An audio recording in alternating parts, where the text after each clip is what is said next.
কেন আসে কোনটা? তোকে কাছে না পা এটাই হয়। তোর কি হলো?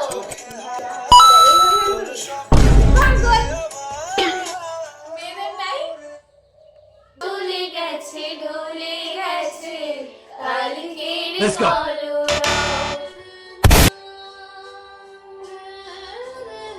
এটা ভালো লাগবে না জায়গাটা। দেড়ানো শুরু করে দিয়েছেন। 1 2 2 3 স্টার্ট হাসিতে হাসিতে ফুল ফুরিয়েছে আজ সব চলে গেছে ডলে গেছে কালকের কলরব কথা ছিল সাথে তোর বলা হলো শেষ না খালি খালি চারিপাশ এ আমার দেশ না কি উপায় ফেরা যায়